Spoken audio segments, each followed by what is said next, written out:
Hey, and welcome to Dude, Where's My Ramp? Podcast all about disability and mental health. Access needs are important to us, so let's begin with some audio descriptions. I'm Chandy, I'm a white male. I'm wearing a black top today. I have a short beard and a haircut that's shorter on the sides, a bit longer on top, really curly as well. On the wall behind me are a couple of pictures from different artists. Over to you, Emma. Hi, I'm Emma, and I am a white woman in her early 30s with long, wavy brown hair, glasses, and that's it. Yeah. Amazing. Thanks, Emma. Description's done. Let's get into our ramp check. This is where we check in with each other and share news updates before diving into the big stuff. No pressure, just a space to be honest, messy, or whatever we need. It's been a couple of weeks since we last chatted, Emma. So how's things been? I think the last time we spoke, your mum's funeral was just approaching. Yep. So my mom's funeral has come and gone. I made the decision not to attend, and that has nothing to do with how I feel about my mom. I love my mother very much. I wish I could have gone, but unfortunately, I come from a pretty dysfunctional family, and I was not treated very well at the last, while my mom was, over the last 9 months while my mom was in the last bit of her life. I chose myself, and I chose okay, I'm gonna mourn in a way that feels safe and comfortable for me, and it is not gonna be at that funeral because that's not what I'll be able to accomplish there. But that's not something that really surprised me that was positive is the day after the funeral, one of my cousins reached out and genuinely wanted to support me, and we met up, and I had a lovely time with her, and I felt really supported and cared for, and we honestly just had a really nice time. And so although it was really devastating not being able to go to my mother's funeral, it wasn't all bad. I had my cousin was sort of like this light that I needed. And how's everything else? I know you were looking for a flatmate last time we spoke as well. Yeah, that's still haven't found one, and I'm paying double rent, and it's not good. Bye savings. It'll happen. It's fine. I'm sure it'll be fine. We'll see. You're not spoken to your landlord. There's nothing to do about it. This is New York. They don't do there's no way around it. So they don't advertise it. No, it's sort of no. These landlords are a different animal in New York City. It's just everything's different about renting here in New York. It's a whole different discussion, but it's fucked up. To live here, you really gotta want to be in New York to live here, because it sucks. Why do you live there then? I don't know. It's honestly like being in an abusive relationship. It's New York. It's always beating you down, but you're I love it. I wouldn't live anywhere else. It's so bad. It's literally like having a boyfriend that beats you up, but you're no, but we're in love. That's New York. New York is always punching me, and I'm oh my God, it's the best place in the world. I mean, I'd love to live in New York, but it sounds horrendous from what you told me. Oh, it is. But again, it's expensive, it's dirty, it's cutthroat, you know, it's crowded, but God, there's nowhere like New York in the world. It's really the center of the universe. I mean, honestly, it's the diversity, culture, I mean, all the things that the opportunity is, I mean, it really is like, it's amazing what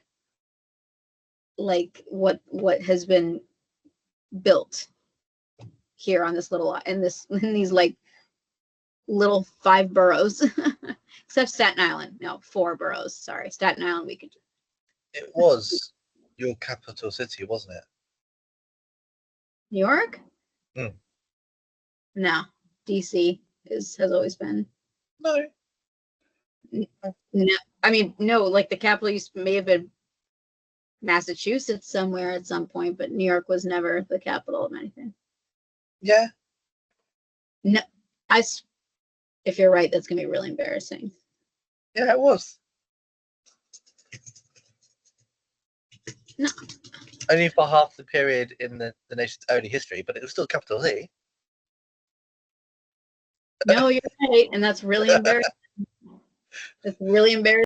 I've heard and had a lot of conversations with people who are just fueled by hate and stuff, and obviously that triggers my anxiety and makes me think about the future a lot.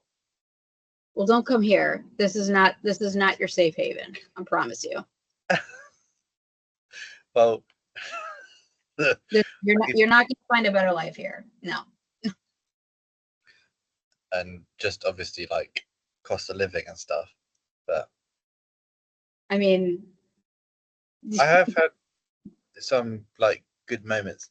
I had to go to the job centre to sign on for Universal Credit, which is like our job seekers benefit. Yeah. And I was getting all panicky and like stressed about the evidence, and I was trying to think of what to say and stuff to the person that was doing the assessment. And he just was like, just chill, just we can go as slow as we need to. And that's happened a couple of times. I've had like a few interactions with people. And I went to a gig the other night for my mum's birthday, and the singer had ADHD, and he was on stage and he was having, you could see he was like his he wasn't masking as much as he might do in other situations, I don't think. Yeah. And you could see the crowd was singing with him and enjoying the moment with him and stuff. And I just thought there is beauty out there, and there is moments of humanity where people actually care about each other. Oh yeah, absolutely. No, like there's great things about the United States, but like yeah, no, it's just like quality. It's pretty bad, but it's not, you know, like it could be like, you know, I'm not an it's not Afghanistan. That's a real shit show. Women can't even go to school anymore. I think there's some pretty, right? Yeah, it's not looking great over there right now. But you know, it's not, you know, I mean, yeah, or like this isn't like Palestine, which like is just been fucking bombed to oblivion, like just nothing. People are being starved and like literally genocide. Like like life could be worse, but like I feel like it's I'm getting real like, and again, I'm fine. I don't wake up in the morning and I'm like, oh my God, what am I gonna do? Like I'm not in a panic, but it is like, oof, man, like what are we doing? But there is good things about it, you know. I love living in New York, like I really do. There's, you know, we got Disney World. No, Disney World sucks. I don't know why I said that. It does. Or like, I don't know. We got like $1 pizza slice. fucking pizza, fucking like cheeseburgers, best ones. Like we have, like, you know, like a lot of the like amazing like fashion, art, like Hollywood, like good movies, like we got good shit, but like, you know, it's dark. And even just some of the landscape, like some of the geography. I mean, we have 3 different time zones, all types of climates. Like, it's kind of cool that way. Like when you go, like if you travel all to everywhere in the like in the UK, like you're not gonna see much difference in like, you know, weather or like how you know how things I debate that. There are really. some, yeah. But in the United States, it's like stark difference. Oh no, like we have mountains and stuff up north, and that can get very snowy and stuff. But we're Yeah, not going to have, like, you're going to have an average day at best.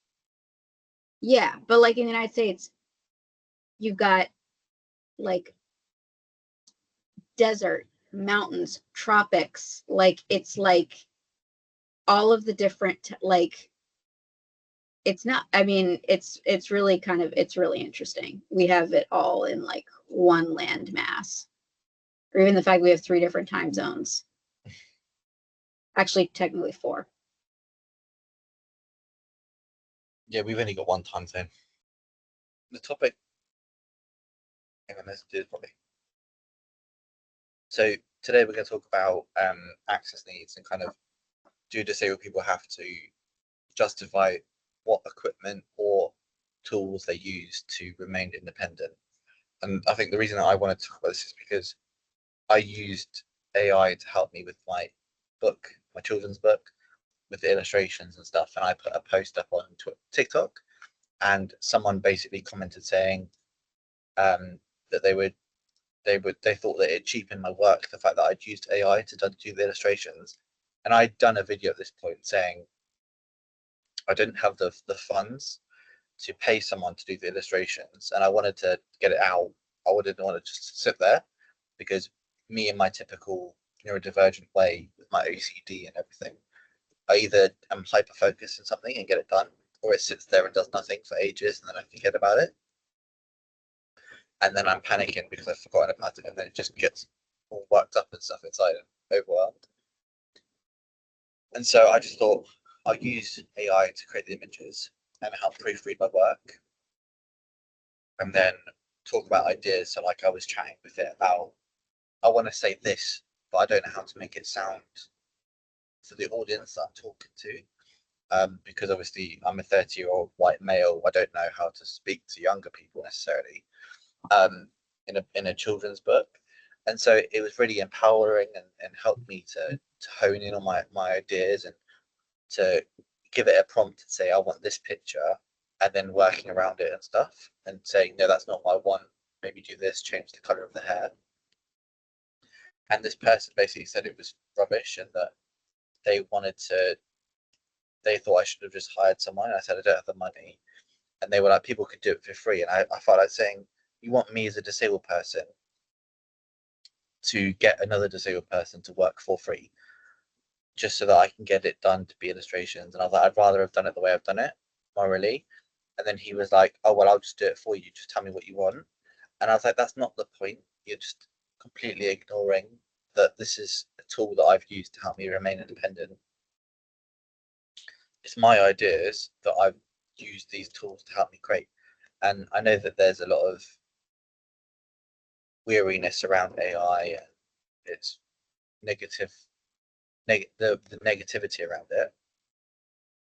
But for people like me who are self-employed, who need to kind of rely upon these tools to help them remain independent, I think it is empowering, and I don't think it's wrong to operate in that way, and to use tools and have to then have to justify yourself because someone else thinks that you're unworthy, or like that's not what they do. Mm-hmm. Well, let me. So I think a good sort of way to look at it is, well, we use calculators all the time. And I had, growing up, it was really 50-50. In a math class, I would say about half my in my kindergarten through 12th grade education, so through high school, half the math teachers I had said you're allowed to use a calculator, and then the other half said no calculators allowed. And I never understood the teachers who said you can't use a calculator, because like in order to you still have to know the things to punch in. So you still have to know how to do, you still need to know the formula. You still need to know, like, all it does is it takes out the extra work. I mean, like, I didn't see the point in, and especially as somebody with dyscalculia, like, I was like, well, like, it's not, I'm not going to get to the right answer if I don't have a calculator for a lot of these things. And it's not that I couldn't do the math. It's that I didn't have the skills, or my brain was not wired in a way that made it nearly impossible for me to calculate manually, or it would take me so, you know, I knew, like, for example, the Pythagorean theorems is a squared plus b squared equals c squared. That took me a second. Right? So I still need to know that to type into the calculator. So I know the math. I know the curriculum, but I am using a calculator to allow me to help me demonstrate that. The same way a lot of I mean, I graduated high school in 2012, and when I was all through my school years, like, there were computers in the school, but we used them. The only time a computer was used was sometimes as a class, you'd go to the library and, like, maybe type up an essay or have time to do, but, like, notes were handwritten, and like, everything was handwritten. You couldn't, you did not see a laptop in the schools. And now that's something that's used all the time. You're getting laptops by the time you're in 3rd grade. So it's not like, I understand that people are concerned that, you know, AI is taking over. Like, you know, my brother works in the entertainment industry, and an argument he makes is that it's ruining creativity. And I understand why he's making that argument. And I think, but I, you know, if I were speaking with my brother, I would say, yes, it can ruin creativity.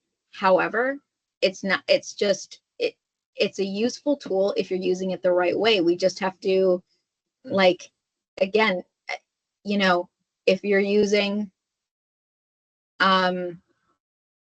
you know, we got to think about it the way we think about, I mean, technology has really, a lot has changed even in our own lifetime. And with this boom of technology comes a transition in the way that we're approaching learning and doing tasks. And so if we're thinking about, if we are approaching the use of ChatGPT or AI with the mindset that we have, like, with, like, it's sort of like,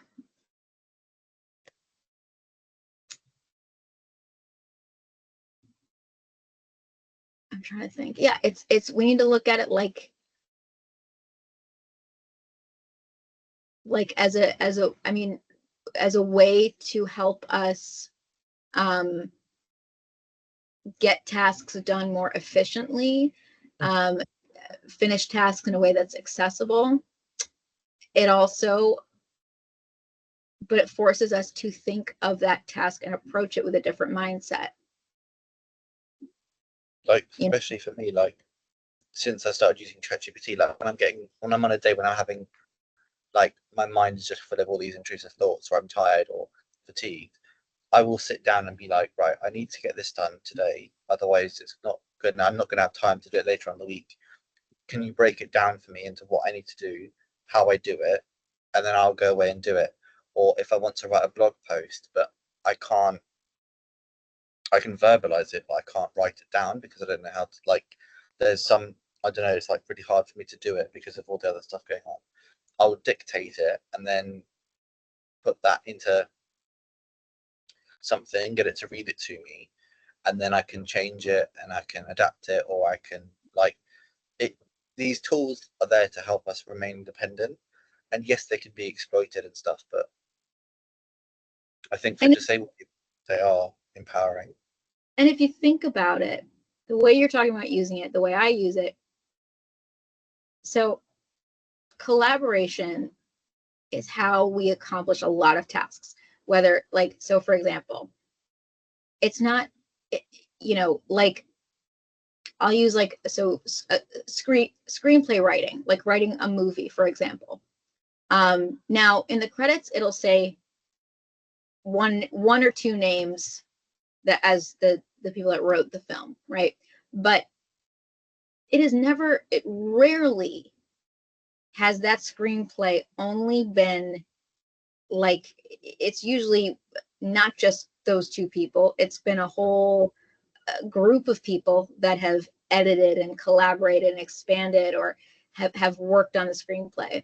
One of my uncles is a screenplay writer, and he has worked on a lot of different movie screenplays that he never got credit for, or he doesn't, or sometimes he does, but a lot of things, you know, he doesn't. So it's never just like one, right? So a lot of things happen in collaboration. Or you know, when we're texting people, you know, if I'm texting a guy that I like, you think I'm just coming up with that? No, I'm getting feedback from all of my friends. Like, that that perfect text that I sent to the boy that I want to ask me on a date, that wasn't all me. Yes, it's my voice, and yes, it was what I wanted to say, but it was a collaborative effort, because it's been discussed, it's been edited, it's been by probably 7 different women, you know. Or like, it, is it wrong to, you know, a cook, like, you know, is it, you know, it's very rare that a cook, like, comes up with this completely new recipe. A lot of times it's within collaboration with other ideas. I think that if we use AI as a way to collaborate, which is how the best ideas are formed, I don't think it's wrong. It's when you're expecting it to do all the work where it gets, you know, then yeah, it is. But again, you know, a big way I used it, I'm somebody that needs to talk through things when I'm problem solving with relationships or with other people. Sometimes I use ChatGPT, and I'm like, you know, it could be as simple as, I'm on the phone with my dad, and I'm, you know, I'm frustrated because he's saying this, and I don't think he understands me because I'm trying to communicate this, and I'm stuck. And, you know, it's a collaboration so that I can respond more effectively. But at the end, it is what I wanted to say, what I'm trying to do. You know, and again, I think people seem to get stuck on the fact that it's a machine, but if it was another human, it doesn't seem to be, you know, because we collaborate with other people in the same way. In this case, it's a machine. So, and a human built machine, so it is kind of like collaborating with another human. And I think as well, like, it depends how you use it. If you're getting it to just do all your work and you're not just taking any effort, then arguably like it's not your work. But if you're having a discussion and using it and you're feeding ideas and stuff and you're saying, I want to write this, but I feel like I'm missing something, or like my ideas, like what's in my mind and what I'm thinking is sometimes so emotionally driven, like we've talked about in the past, like it's just raw and it needs a bit more structure, and it helps me with that.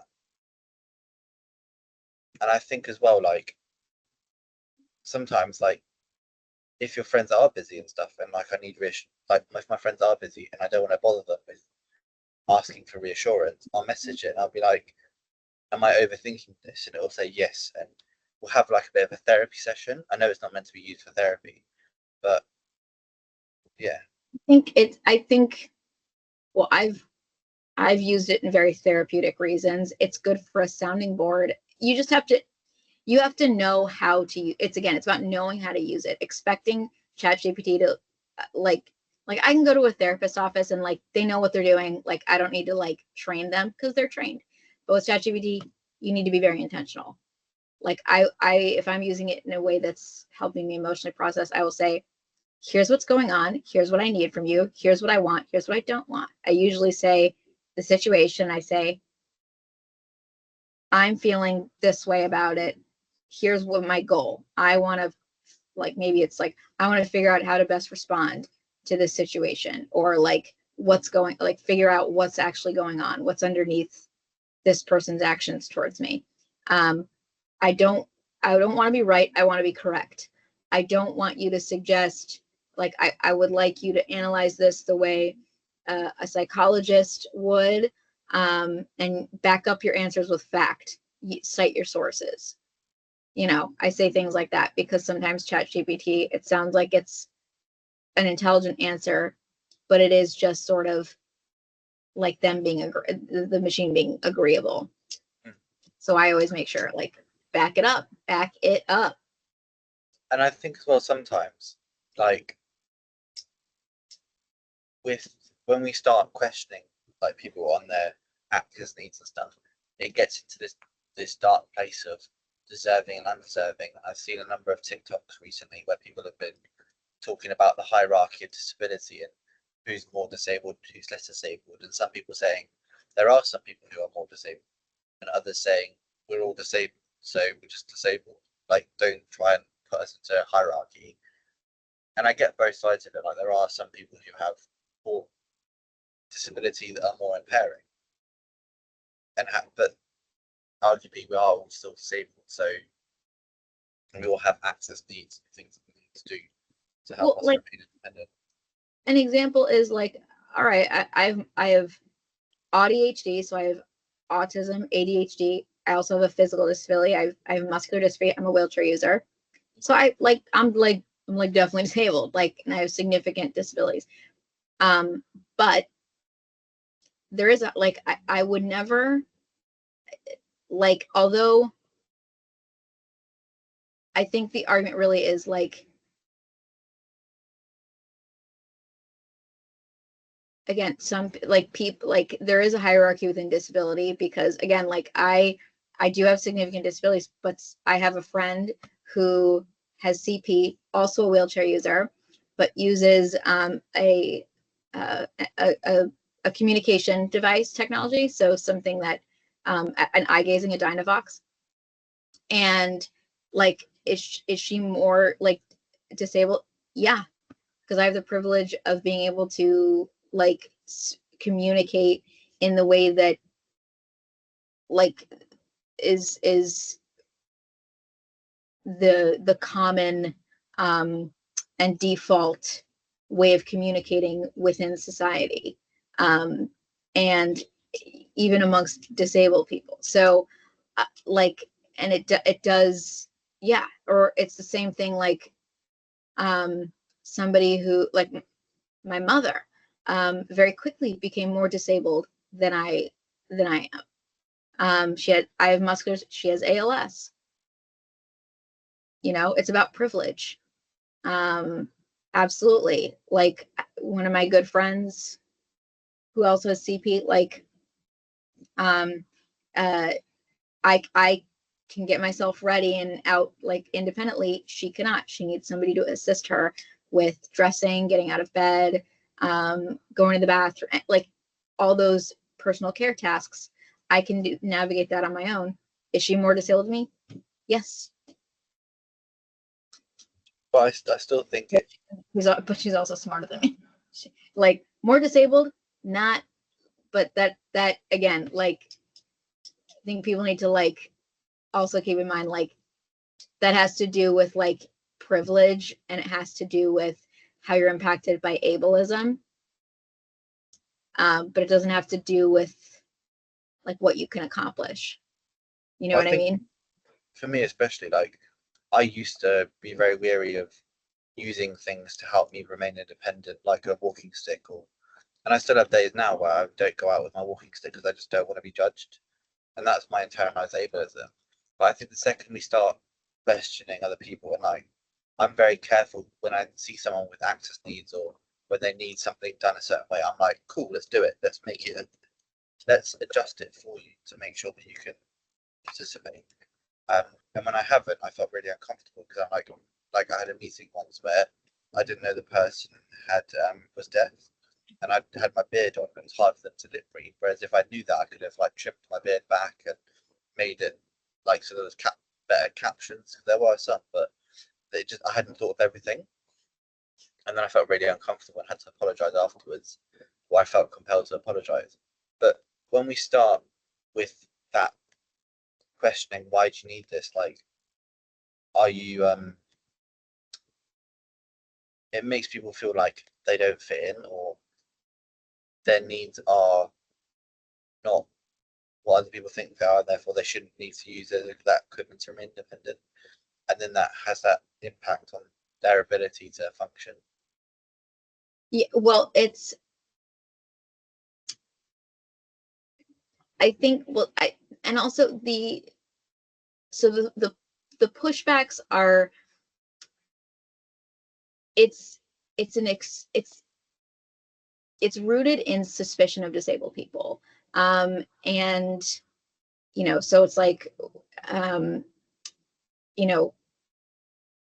like the common pushbacks are like, well, I think something I hear a lot is, people abuse, like, like people abuse the system, and we got to make sure like everybody's not like abusing it. There's this weird relationship with that. And that's rooted in suspicion of disabled people, and the harm of denying access like far outweighs like the rare misuse. Like, and then the pushback, you should explain so people understand. Education can be voluntary, not forced, and no one is entitled to your personal medical or disability details. Like, for example, trying to think of a good example. Like,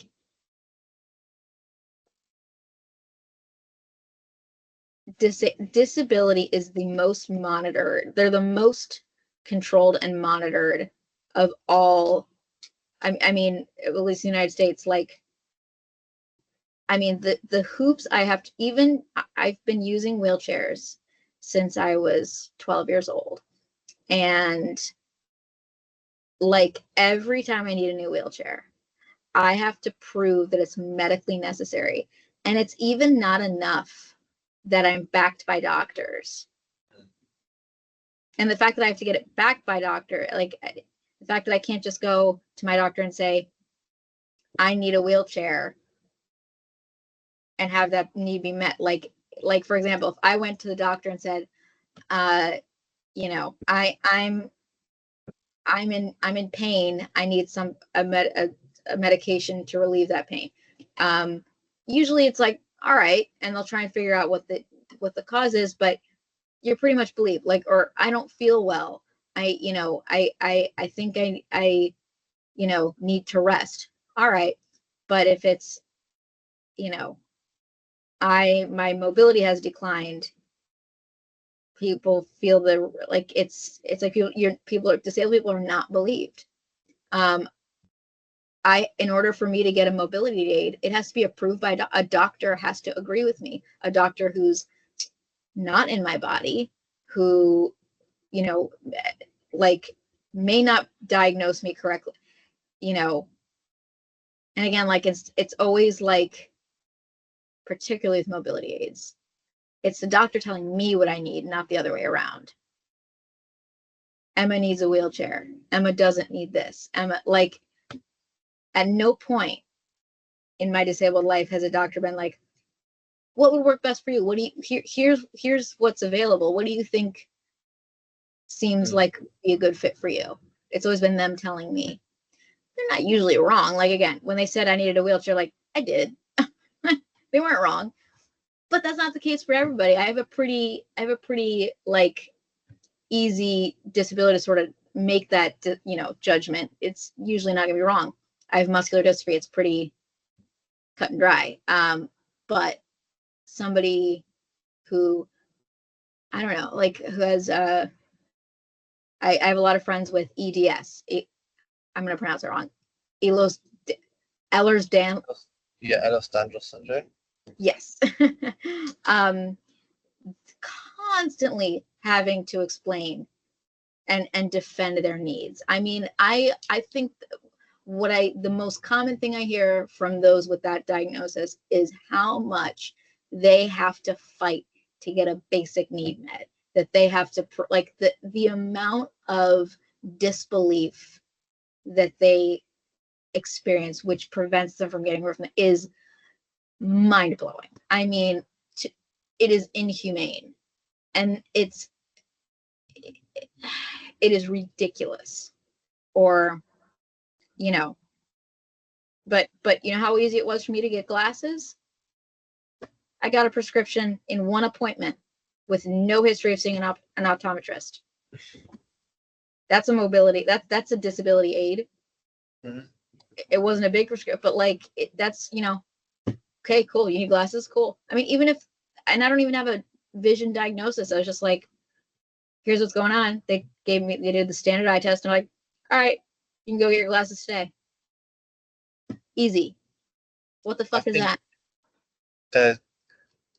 We have a problem in society of, like, there's an expectation that disabled people need to be in work, and to, like, especially here in the UK at the moment, disabled people are seen as almost a burden, and they need to be in work to contribute to society, and stuff.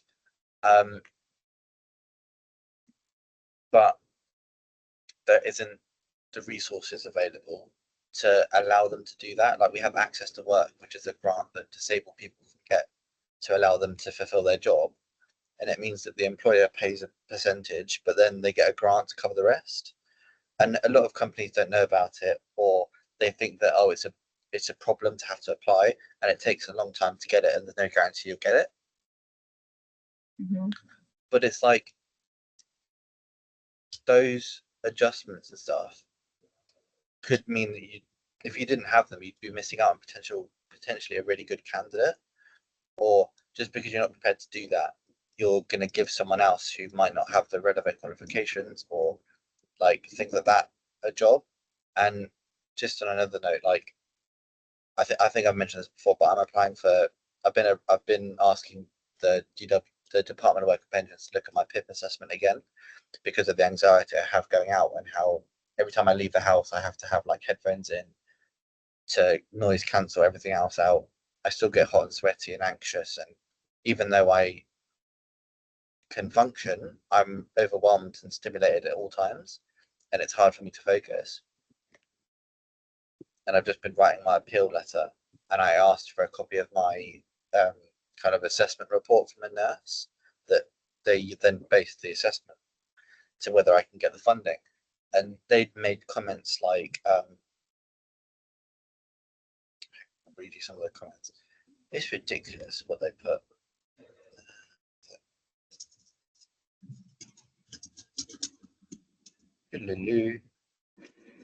I'll cut this down.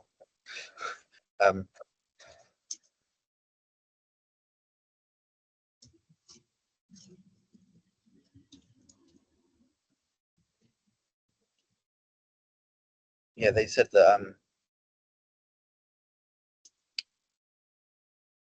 he's educated to a university level and can read bus timetables, showing he is functioning despite suspected autism. Like, firstly, that was based on a hour-long telephone call with me. There was no assessment of me going out, and also in terms of the law around the benefit that I'm applying for, having a degree does not determine whether you're eligible or not. And it doesn't Mm-hmm. mean that I'm free of anxiety when I leave the house because I have a degree. Like, I didn't know that that was possible. And it's like, they also said that because I can use Google Maps and apps to help me remain independent when going out, I don't need support to go out. But those apps and like the bus timetables and things that are digital, and like having Spotify playing in the background at all times because it calms me, like those are things that I need, and without them, I will be at home in my bedroom on my own for most of the day. Mm-hmm. And it's like there's an expectation that our disability is and our needs have to be determined by the people, like you said, and removing that independence from us and that ability to choose what we need to remain safe and secure when we go out is just, it's not okay. I mean, I always chalked it up to it.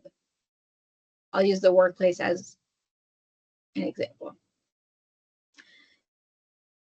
Disabled people bring to the most the way that like work the common work culture, which is sort of like no matter what industry or job you work in, the way that a company and a workplace functions is under it pretty much works as, most is 9 to 5. The policies are very, similar. Companies set themselves up to function in a way that exploits employees. Mm. It doesn't work. It's not a human system. It's not a very humane or reasonable system that's been designed. So within a workplace, most people are able to survive in that system. Disabled people cannot. Most disabled people. And so what our presence in the office brings to the surface, those problems, they make it real. Like, for example, me being in the office, and that's why there's a resistance. The same way that women being in the workplace, there was a resistance to that there, and there still is, because it brings to the surface the ways in which employees are exploited or treated unfairly or in a way that is unreasonable, and is incompatible with a healthy life. So, for example, as a ADHD physically disabled individual, the like in most jobs that I will have, it's going to be 9 to 5, right? Now it's like most places are 30-minute lunches, and it's you get 2 weeks vacation, you get earned sick time, or sometimes a set amount of sick time. My presence brings to the surface that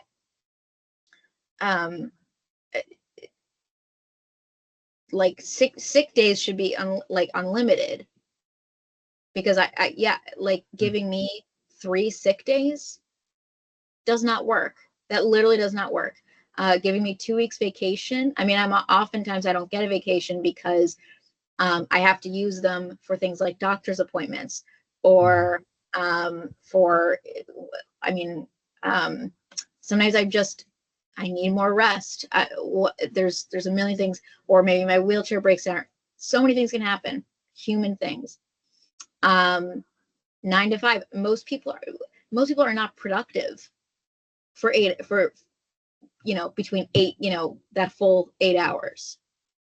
I mean, so, and especially in a 30-minute lunch, and then you get like 2 breaks, 2 10-minute breaks. That's been in most of my jobs, that's been sort of the case. And, I bring to the service that I literally cannot do that no matter what. And it brings to the surface that doesn't really work for anybody either. I mean, I said in a company meeting when I was working for my last corporate job, because I think it was like you had to earn your sick days. So, like, I think, yeah, we had to pre-choose our 2-week vacation at the beginning of the year. It's like, what 2 weeks do you want off? And you had to take the full 2 weeks. You couldn't like spread them out. You couldn't, and you had to like choose them at the beginning of the year, which is, I mean, so maybe in the beginning of the year, okay, I choose the 2 weeks in July, but then somebody, what if you have a wedding that pops up? So many things could happen. It's unreasonable. And I pointed that out, and I didn't last very long after that. I also said, you shouldn't have to, I said literally in a team meeting, because we had to earn our sick days. I was like, I think everybody, should have the right. Everybody has the right to be sick. That's something that's out of our control. We shouldn't have to earn our sick days. It is incompassionate. It is incredibly inhumane and unreasonable that's something we have to earn. Or even like bereavement, like, you get 3 days off, 3 days, like, my dad, when my grandfather died, my dad's dad, his boss said to him, well, do you have PTO? Instead of saying, I'm sorry, take all the time, like whatever, a very human response, it was, well, how much days off do you still have? Like, that's inhumane. And disabled people bring these issues, or the fact that, again, a 30-minute lunch doesn't work for a lot of disabled people. The straight 9 to 5 schedule doesn't work for a lot of disabled people. Having an inflexible or rigid work time might not work for a lot of people. It might not work for people to like, I don't know. I'm trying to think, because what else? What else did I hate about the workplace? I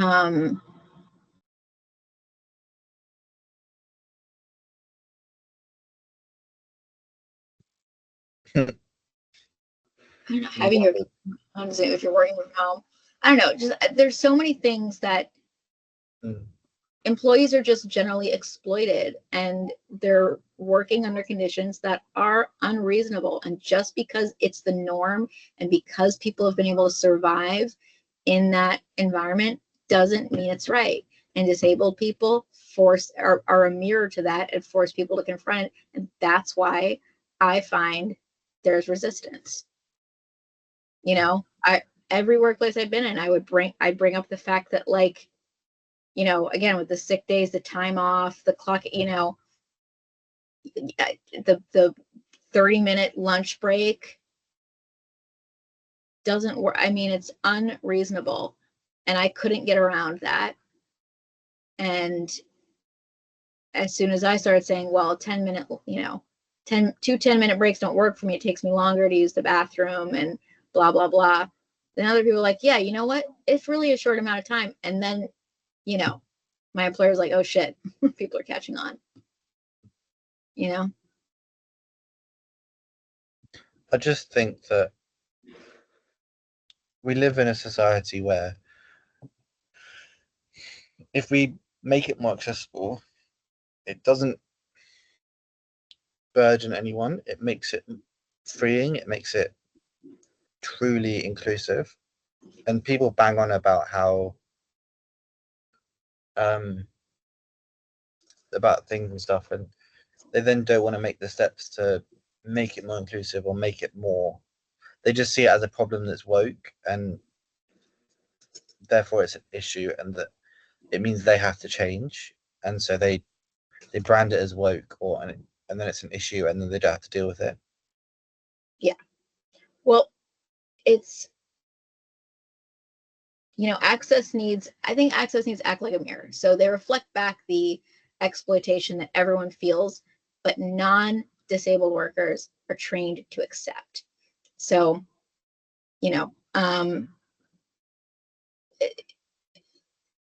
it's also a threat to control.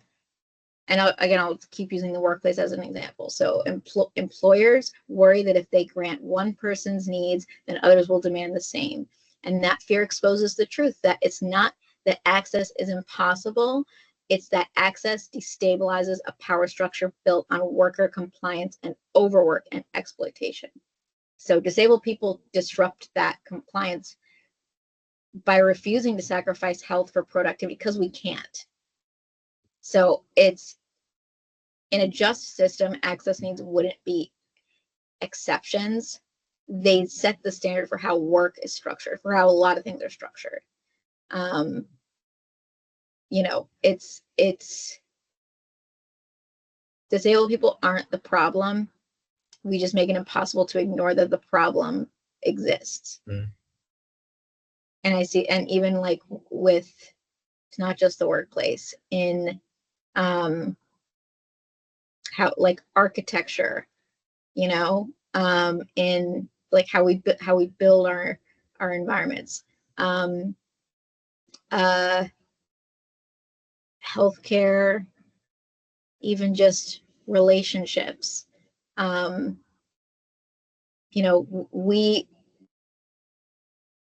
We bring to the surface the issue, the ways in which the world doesn't work. And that freaks people out. And people resist because because people don't want to, because disability requires transformation, and people don't want to do that. I mean,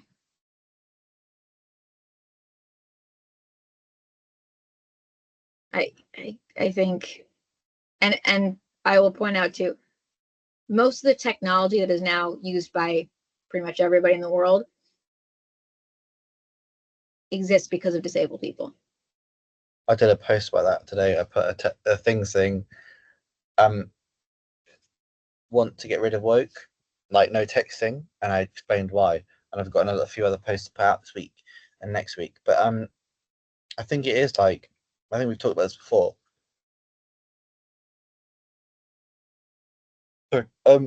Like when you start thinking about it, like a lot of the stuff that we have, like Siri, like texting, like captions on videos, or speech to text, and things that we all take for granted now, whether you're disabled or non-disabled. I think if those didn't exist, the world would be a very different place, and it would be more inaccessible. Yeah. I think another interesting area that this concept works too is in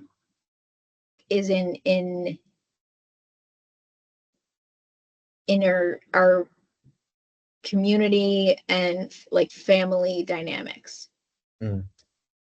Like, so families too often operate on compliance and convenience.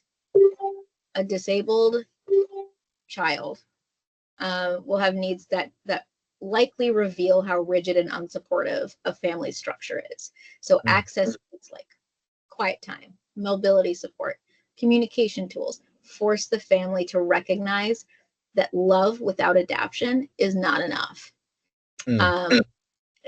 So disabled people bring to the surface truths others would rather ignore. That care takes effort, and that comfort has been built on exclusion. And I mean, nothing made that more obvious to me than the past 10 months. Holy shit. But but culture in public spaces, disabled people are accused of slowing things down, and in doing so, well, they're and sometimes they do slow, but in doing so, they reveal how unsafe and unhealthy and rushed those spaces are. Or I also think it works for the myth of the normal body. And I think we as disabled people shouldn't have to justify the support we need, because at the end of the day, it doesn't matter. If it helps us to do our job properly or to engage in society, sure, that should be a good thing, not a bad thing. Yeah, well, and first of all, they're needs, they're not requests. All right. And I hate, that's why I hate the word special needs. They're needs, they're not special. They're your needs. There's not, and justifying, so having to justify access needs is, it puts the person in a subordinate position, and it frames non-disabled people as the gatekeepers who get to decide if we're worth accommodating. And that's not equity, that's control and oppression. And I'm trying to think. If you start to say to people getting them to justify the support they need and the tools that they need to do that, if that person then says no, we can't have that, that is oppressing someone. That's removing their ability to function and to be themselves. Yeah, and I mean, I think it's nuts that, for example, just the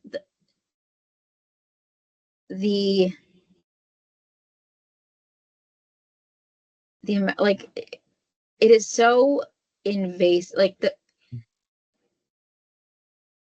The fact that I have to go and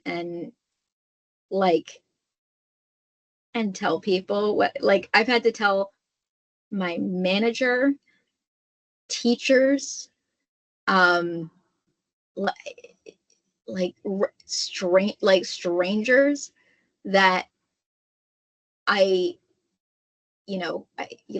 need a certain amount of time to use the bathroom, or that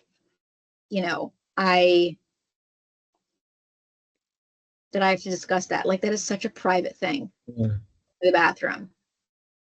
Don't worry about how long it takes me. I mean, if I'm in there for 5 hours, maybe check to see if I'm not dead. Go with your gut on that one. But I shouldn't have to or again, needing extra time to do something, needing to use a technology, I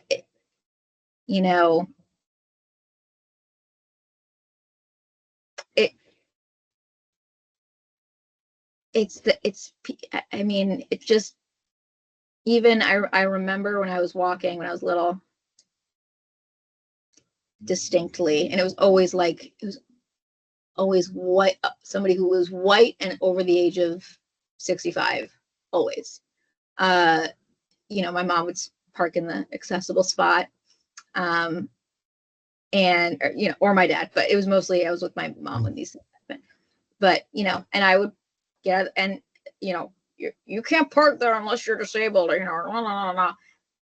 And my mom would have to like justify it, like my daughter has a disability, and like they would question her. It was so, and like it was so wrong. You know, like,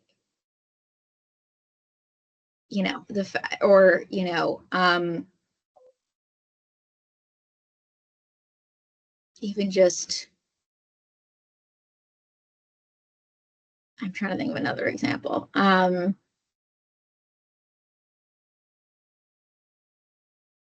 don't know.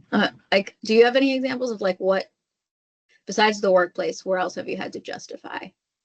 I think at school was a big one, like having to justify to people. I remember on one, when I went to university, I was given all this equipment, like a recorder, so I could record lectures and things like that. And I was told by one lecturer that I wasn't allowed to record the sessions because I didn't really give a reason. He just said you can't record it, and I wasn't comfortable enough to challenge him on that and say, actually, this is what I need. I just didn't record the lectures, his or other ones. I just did what I had to do, and that would have set me up to fail looking back. But I didn't see that the point at that time, and I think had I challenged him and said, actually, I'm allowed to. There's nothing saying I can't. I'm not videoing people. I'm just recording their voices. And I think their argument was potentially that those other people in the room might not want their voices being recorded. I wasn't going to share it online.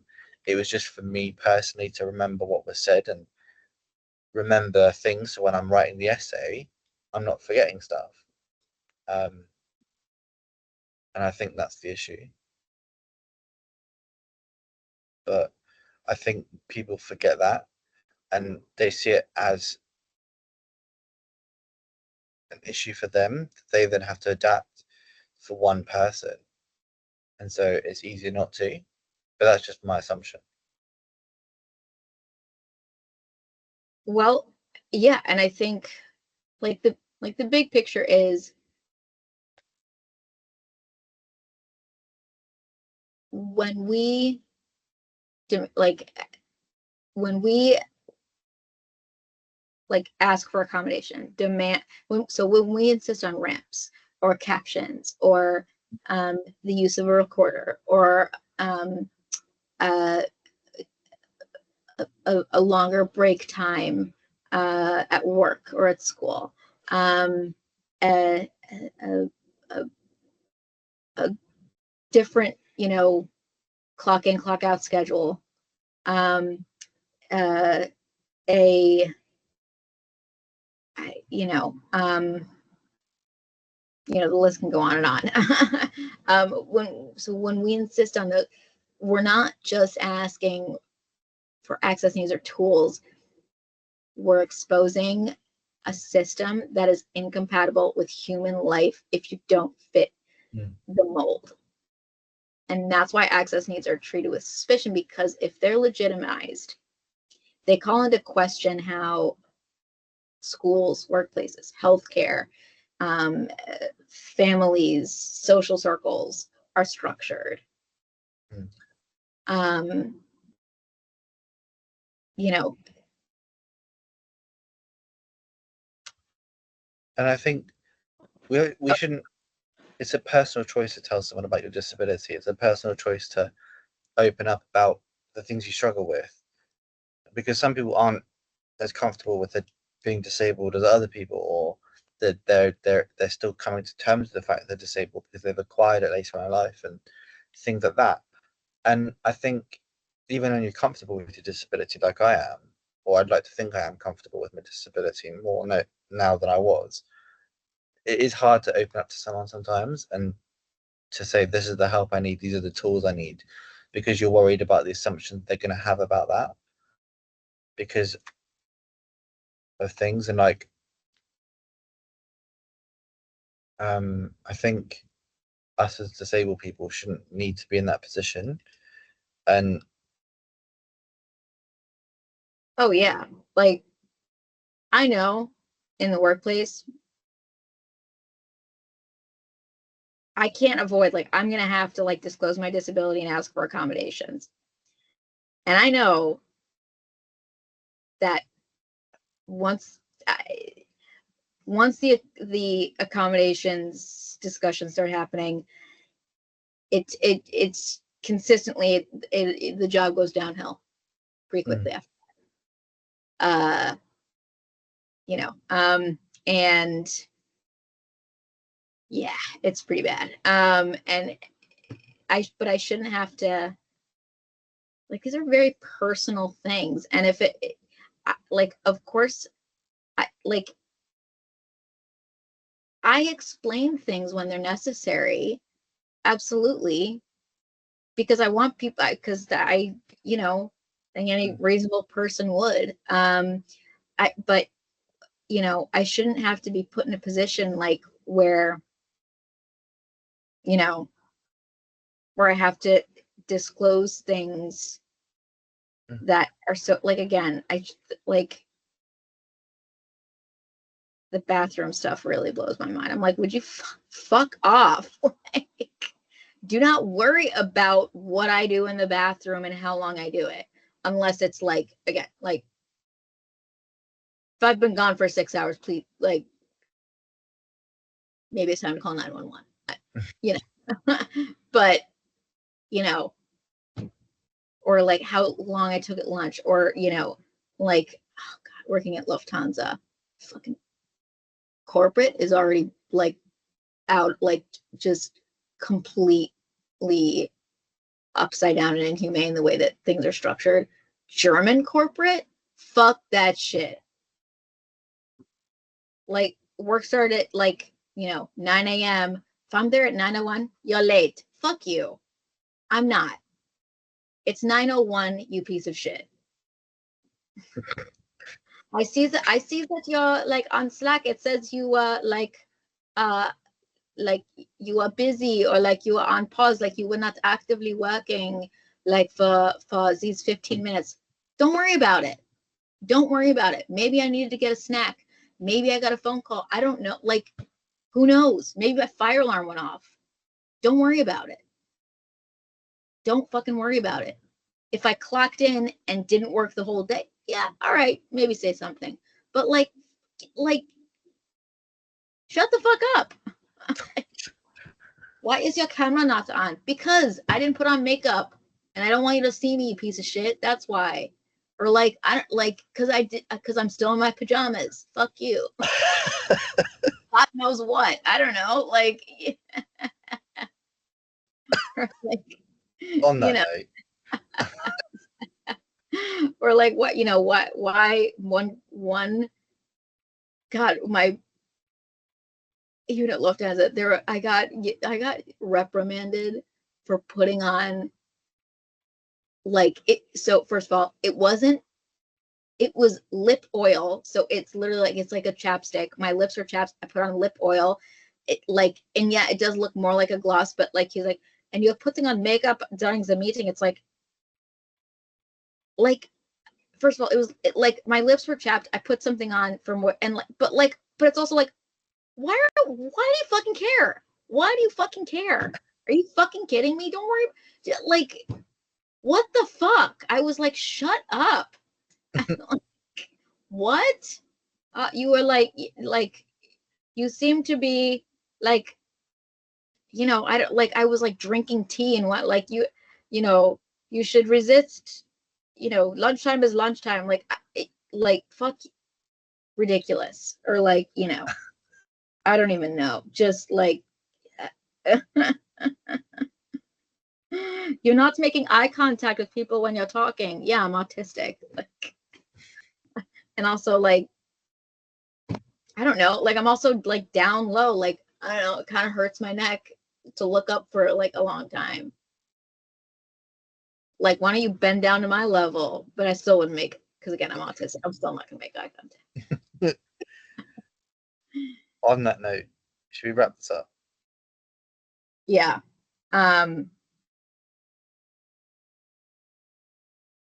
What's how do it, like, moral of the story is, like, the issues with accommodations and like they're not real. It's people just trying to. It's because people are uncomfortable. People are uncomfortable because we bring shit to the surface that issues that need to be resolved. What disabled people, our presence, our access needs, force people to deal with the fact that the world, the way we have set up the world, is unreasonable in a lot of ways. Mm. And we force people to deal with that, to resolve issues. And that's why people don't want us around. You know, and even not just like with ACT, but also just fundamental, like just the very like basic things, like the fact that nobody's independent. Fuck you. We're all interdependent. Don't even give me that shit. Like, I don't know. It's all interlinked, baby, as they say. That sound like Austin Powers. Wait, Groovy, baby. groovy, baby. I love that word. I want to bring that back. Groovy. I love the 1970s like slang. I had a teacher once, or a head teacher, who he was obsessed with Austin Powers, and he'd come in dressed as Austin Powers on like our school like days when we were allowed to dress up. It was so weird, but also so funny. Because he had kids who didn't know who Austin Powers was, but he was just loving life. I like every time I think that I love that movie, but when I watch it all the way through, I like hate most of it. I like it, but like most of it's fucking like gross. Like but it tricks you into thinking that you love the movie, but no, I actually don't. But I like parts of it, but like, yeah. And it's a weird fucking, what a weird movie. We digress. Anyways, but I gotta say, the first Oscar, like one of the best opening scenes to a film. Like I love that opening scene. So good. And I love the whatever that song is. It's a famous song from the 60s. But anyways, yeah, digress. Moral story, like disabled people are not the problem. Our access needs are not the problem. They're actually the solution. Stop resisting it. Or try and learn. Yeah, try and learn and like I don't know, chances like living takes effort, all right? God damn. Like that's part of being an adult and growing up is like, you know, like living is hard. Life's tough, wear a helmet. Like, you know, I don't know. Relationships are hard. Dealing with people is hard. And not every, you know, but disabled people, even though people love to say like, oh, we're a burden. No, we're actually a solution. Like, I swear to God, like, I think the most infuriating things about being disabled is how backwards that perspective is. Like, yeah, if we all disappeared tomorrow, it would be a fucking shit show. You all would, like, non-disabled people would fucking just crumble. I mean, goddamn. I mean, think of like if we just like all disabled people just vanished into thin air. I mean, that's the real end times. I'm just saying, like,